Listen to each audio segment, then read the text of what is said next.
It is a thrill to be here at a conference that's devoted to Inspired by Nature, you can imagine. And I'm also thrilled to be in the foreplay section. Did you notice this section is foreplay? Because I get to talk about one of my favorite critters, which is the western grebe. You haven't lived until you've seen these guys do their courtship dance. I was on Bowman Lake in Glacier National Park, which is a long, skinny lake with sort of mountains upside down in it.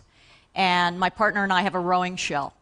And so we were rowing, and one of these western grebes came along. And what they do for their courtship dance is they go together, the two of them, the two mates, and they begin to run underwater. They paddle faster and faster and faster until they're going so fast that they literally lift up out of the water and they're standing upright, sort of paddling the top of the water.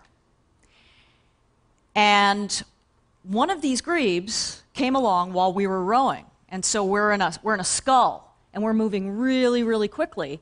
And this grebe, I think, sort of mistaked us for a prospect and started to run along the water next to us in a courtship dance. For miles, would stop and then start and then stop and then start. Now that is foreplay. Okay? I came this close to changing species at that moment. Obviously, life can teach us something in the entertainment section, okay? Life has a lot to teach us. But what I'd like to talk about today is what life might teach us in technology and in design. What's happened since the book came out, the book was mainly about research in biomimicry, and what's happened since then is architects, designers, engineers, people who make our world have started to call and say, we want a biologist to sit at the design table, to help us in real time, become inspired. Or, and this is the fun part for me, we want you to take us out into the natural world. We'll come with a design challenge, and we find the champion adapters in the natural world who might inspire us. So this is a picture from a Galapagos trip that we took with some wastewater treatment engineers.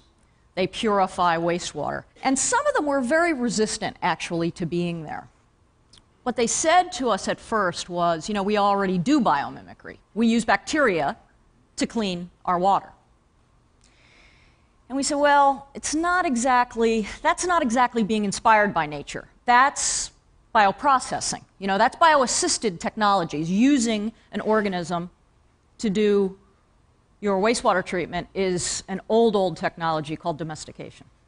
This is learning something, learning an idea from an organism, and then applying it. And so they still weren't getting it. So we went for a walk on the beach. And I said, well, give me one of your big problems. Give me a design challenge. Sustainability speed bump that's keeping you from being sustainable. And they said scaling, which is the buildup of minerals inside of pipes. And they said, you know, what happens is mineral, just like at your house, mineral builds up and the aperture closes, and we have to flush the pipes with toxins or we have to dig them up. So if we had some way to stop this scaling, and so I picked up some shells on the beach. And I asked them, what is scaling? What's inside your pipes? And they said calcium carbonate. And I said, that's what this is.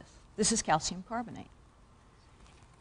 And they didn't know that. They didn't know that what a seashell is, it's templated by proteins, and then ions from the seawater crystallize in place, okay, to create a shell. So the same sort of a process, without the proteins, is happening on the inside of their pipes. They didn't know. This is not for lack of information. It's a lack of integration. You know, it's the silo, people in silos.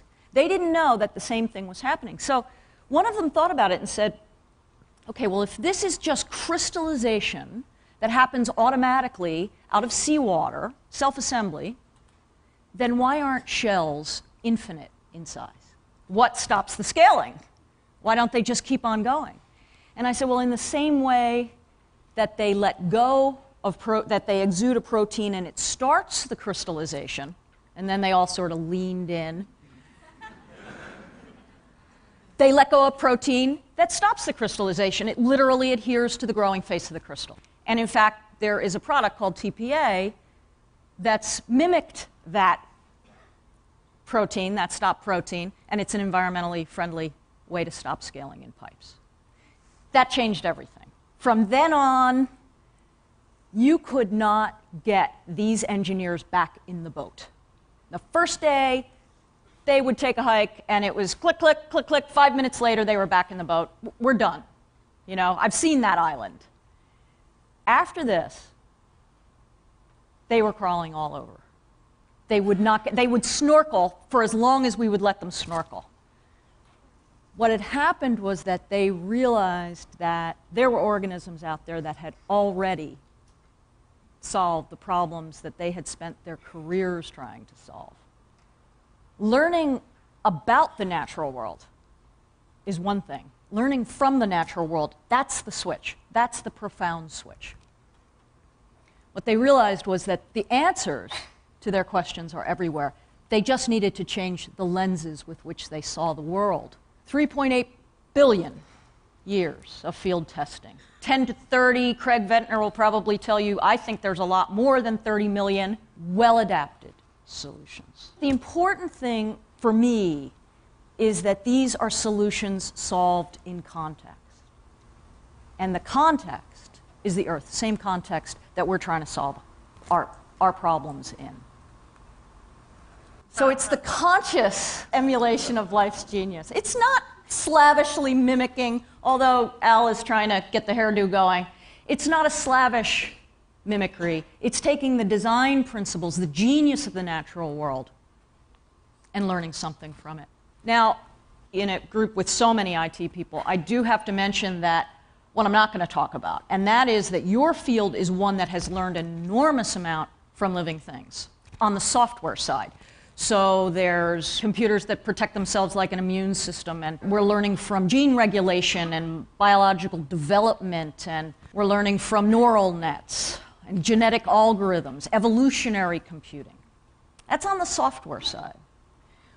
But what's interesting to me is that we haven't looked at this as much. I mean, these machines are really not very high-tech in my estimation, in the sense that there's dozens and dozens of carcinogens in the water in Silicon Valley. So the hardware is not at all up to snuff in terms of what life would call a success. So what can we learn about making not just computers, but everything? The plane you came in, cars, the seats that you're sitting on. How do we redesign the world that we make, the human-made world? More importantly, what should we ask in the next 10 years? And there's a lot of cool technologies out there that life has. What's the syllabus? 3 questions for me are key. How does life make things? This is the opposite. This is how we make things. It's called heat, beat, and treat. That's what material scientists call it. And it's carving things down from the top with 96% waste left over and only 4% product. You heat it up, you beat it with high pressures, you use chemicals. Okay, heat, beat, and treat. Life can't afford to do that. How does life make things? How does life make the most of things? That's a geranium pollen, and its shape is what gives it the function of being able to tumble through air so easily. Okay, look at that shape. Life adds information to matter. In other words, structure. It gives it information. By adding information to matter, it gives it a function that's different than without that structure. And thirdly, how does life make things disappear into systems? Because life doesn't really deal in things. There are no things in the natural world divorced from their systems. Really quick syllabus. As I'm reading more and more now and following this story, there are some amazing things coming up in the biological sciences. And at the same time, I'm listening to a lot of businesses and finding what their sort of grand challenges are. The 2 groups are not talking to each other at all. What in the world of biology might be helpful at this juncture to get us through this sort of evolutionary knothole that we're in? I'm going to try to go through 12 really quickly. Okay, one that's exciting to me is self-assembly. Now, you've heard about this in terms of nanotechnology. Back to that shell. The shell is a self-assembling material. On the lower left there is a picture of mother of pearl forming out of seawater. It's a layered structure that's mineral and then polymer, and it makes it very, very tough. It's twice as tough as our high-tech ceramics.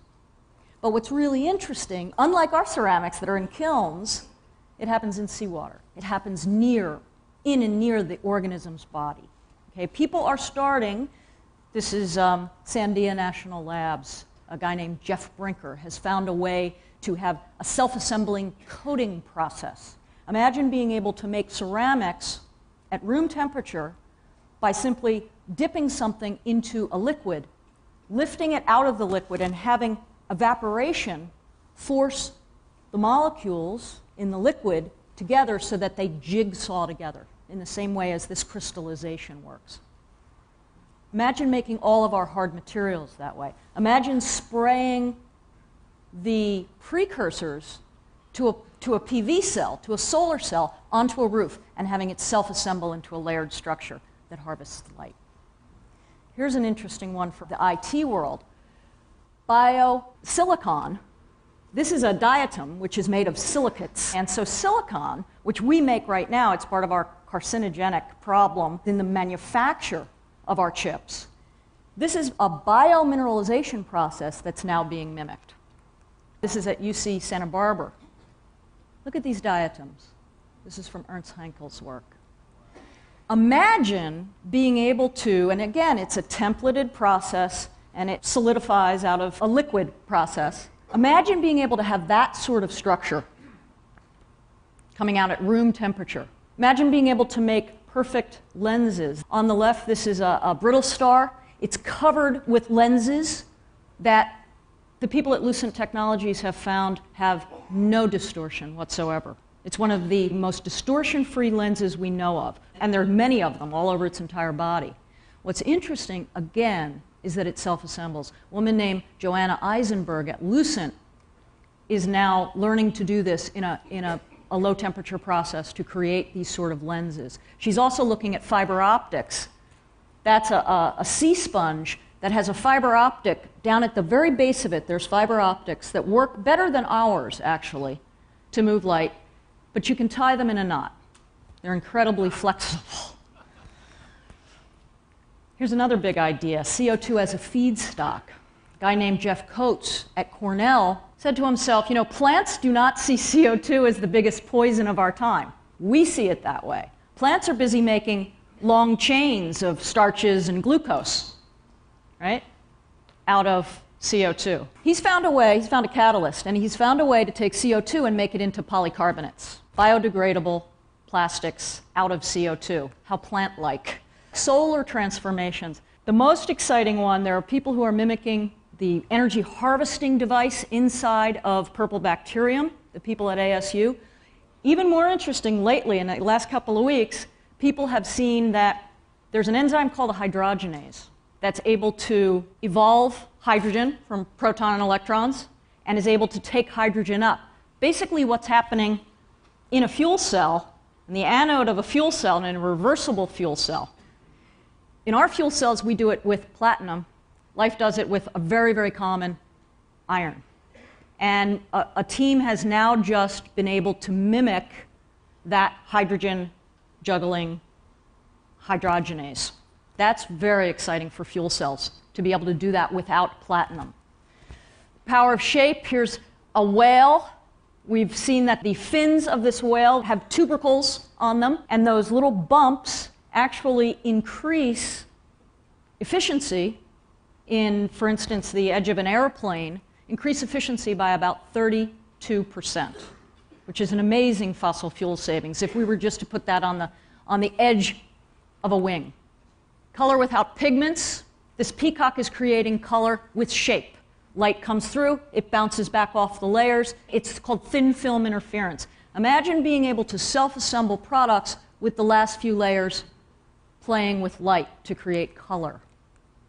Imagine being able to create a shape on the outside of a surface so that it's self-cleaning with just water. That's what a leaf does. See that up-close picture? It's a ball of water, and those are dirt particles, and that's an up-close picture of a lotus leaf. There's a company making a product called Lotusin, which mimics, when the building facade paint dries, it mimics the bumps in a self-cleaning leaf, and rainwater cleans the building.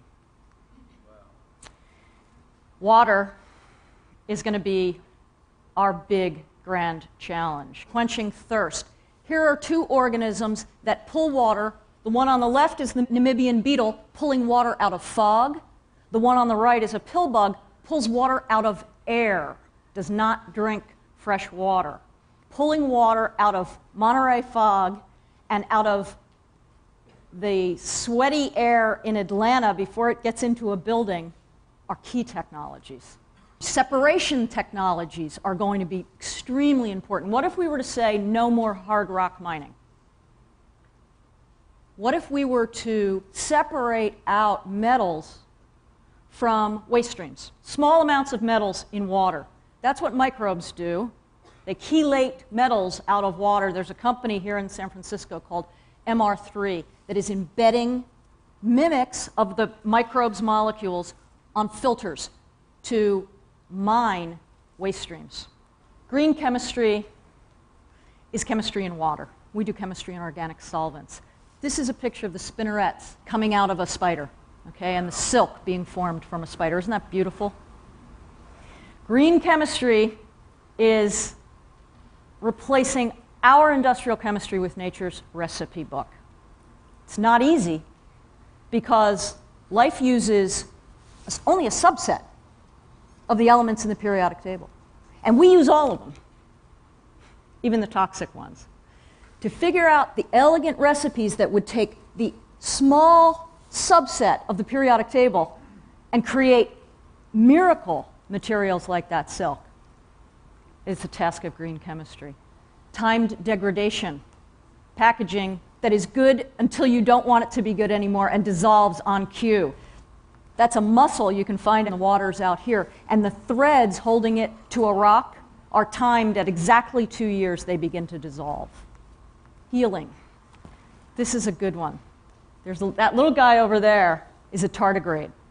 There is a problem with vaccines around the world not getting to patients. And the reason is that the refrigeration somehow gets broken. What's called the cold chain gets broken. A guy named Bruce Rosner looked at the tardigrade, which dries out completely and yet stays alive for months and months and months and is able to regenerate itself. And he found a way to dry out vaccines, encase them in the same sort of sugar capsules as the tardigrade has within its cells, meaning that vaccines no longer need to be refrigerated. They can be put in a glove compartment. Okay? Learning from organisms, this is a session about water, learning about organisms that can do without water in order to create a vaccine that lasts and lasts and lasts without refrigeration. I'm not going to get to 12.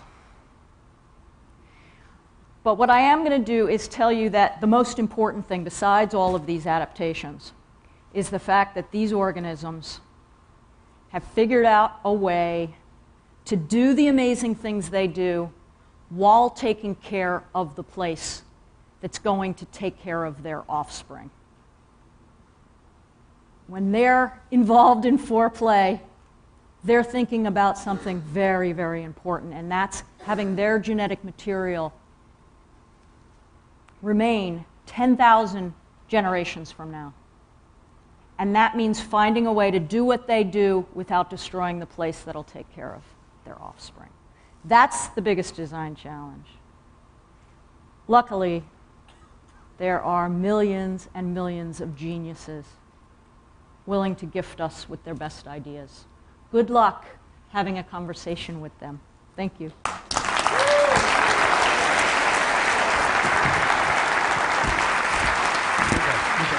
leave it on.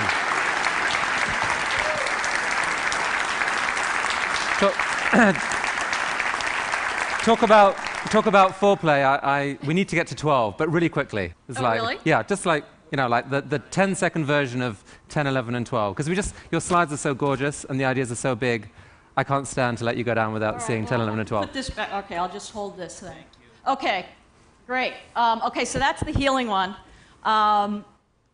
Sensing and responding, feedback is a huge thing. This is a locust. There are going to be 80 million of them in a square kilometer, and yet they don't collide with one another. And yet we have 3.6 million car collisions a year. Right? There's a person at Newcastle who has figured out that it's a very large neuron, and she's actually figuring out how to make a collision avoidance circuitry based on this very large neuron in the locust. This is a huge and important one, number 11, and that's the growing fertility. That means, you know, net fertility farming. We should be growing fertility, and oh yes, we get food too, because we have to grow the capacity of this planet to create more and more opportunities for life. And really, that's what other organisms do as well. In ensemble, that's what whole ecosystems do. They create more and more opportunities for life. Our farming has done the opposite. So farming based on how a prairie builds soil, ranching based on how a native ungulate herd actually increases the health of the range, even wastewater treatment based on how a marsh not only cleans the water, but creates incredibly sparkling productivity. This is the simple design brief. I mean, it looks simple because the system over 3.8 billion years has worked this out. That is, those organisms that have not been able to figure out how to enhance or sweeten their places are not around to tell us about it. That's the 12th one.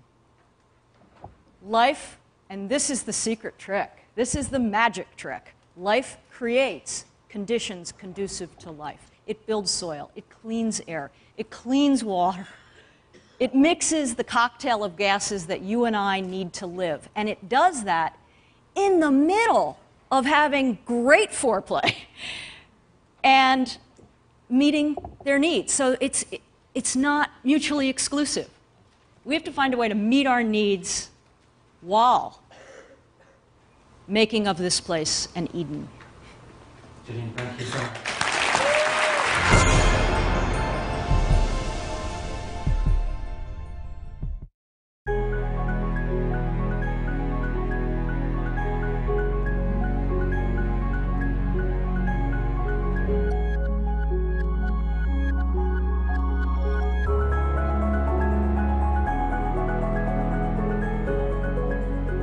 Often, when things are allowed the freedom to take shape, they tend to reshape everything.